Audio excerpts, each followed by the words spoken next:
Doctors are continuing to learn more about the novel coronavirus and how it affects young people. Thanks for staying with us on this Friday. I'm Alan Campbell. And I'm Glenda Lewis. A recent study suggests COVID-19 may have a lasting impact on some children's brains. Chief Health Editor Dr. Nandi joins us now with more on how the virus is now being linked to neurological issues. Doc. Happy Friday, Glenda and Alan. This is a really important finding. It suggests that COVID-19 could cause long-term damage to the brain of some kids.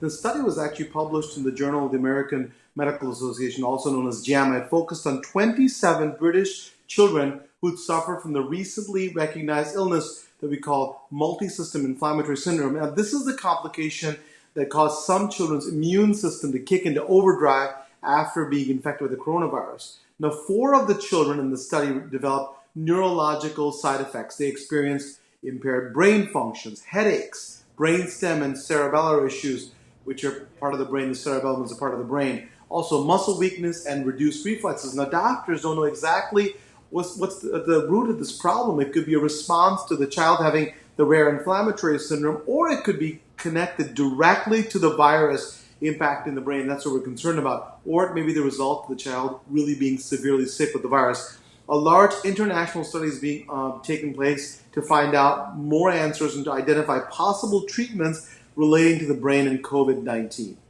So, Dr. Nandi, did the children who were in this study have any medical issues prior to contracting the coronavirus?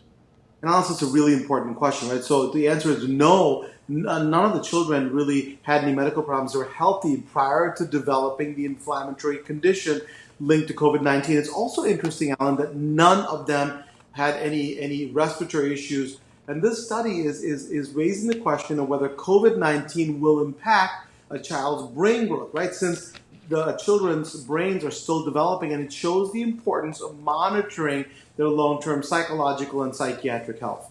So what about adults, Dr. Nandi? Any indications that they experience these same types of neurological issues after having COVID-19? So, Glenda, there have been some neurological issues associated with adults who have been infected with the coronavirus. Some patients have experienced dizziness, headaches, even impaired consciousness. Some have had seizures, slurred speech, and stumbling. And also, some 2 British studies actually linked COVID-19 to neurological issues in adults. Now, it can really be difficult to really distinguish, to tell the difference between the problems if it's a result of psychiatric or medical issues.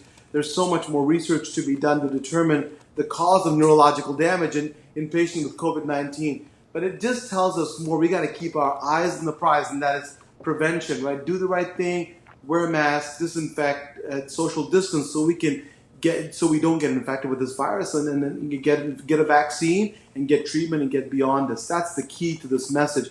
We'll keep an eye out on more studies to look at the neurological issues, both in kids and in adults as well.